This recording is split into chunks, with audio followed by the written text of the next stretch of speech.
ನೋಡಿ, ಈ ರೀತಿ ರಾಜಕಾಲುವೆಗಳ ಪರಿಸ್ಥಿತಿ ಆದರೆ ಇದರ ಸುತ್ತಲೇ ಇದರ ಮಗ್ಗಲಲ್ಲೇ ಬದುಕನ್ನು ಕಟ್ಕೊಂಡಿರುವಂತಹ ಬಹುತೇಕ ಜನರದ ಕತೆ ಏನಾಗ್ಬೋದು ಅಂತ.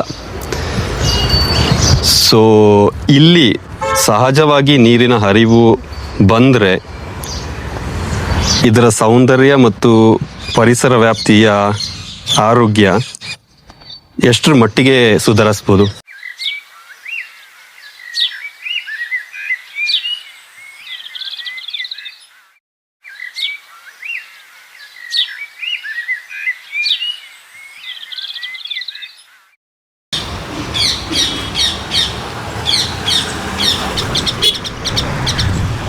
ನಮಸ್ಕಾರ ಪ್ರಜೆಗಳೇ, ನೋಡಿ, ಈ ರೀತಿ ಬಹಳಷ್ಟು ಪುರಾತನವಾಗಿರುವಂತಹ ಗೋಡೆಗಳ ಮಗ್ಗಲಲ್ಲೇ ನೀರಿನ ಹರಿವುಗಳು ಸಹಜವಾಗಿದ್ದೇ ಇರುತ್ತೆ.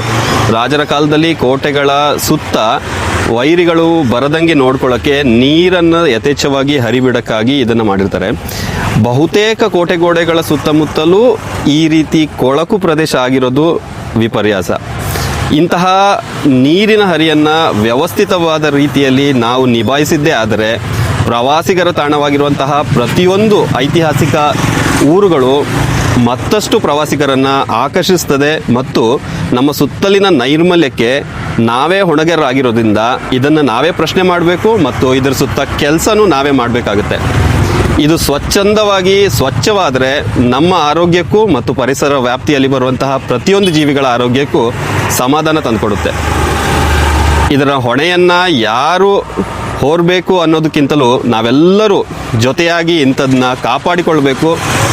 ಕಸದ ಸುತ್ತಲಿನ ನಮ್ಮ ಕರ್ತವ್ಯವನ್ನು ನಾವು ನಿಭಾಯಿಸಲೇಬೇಕಾಗಿದೆ.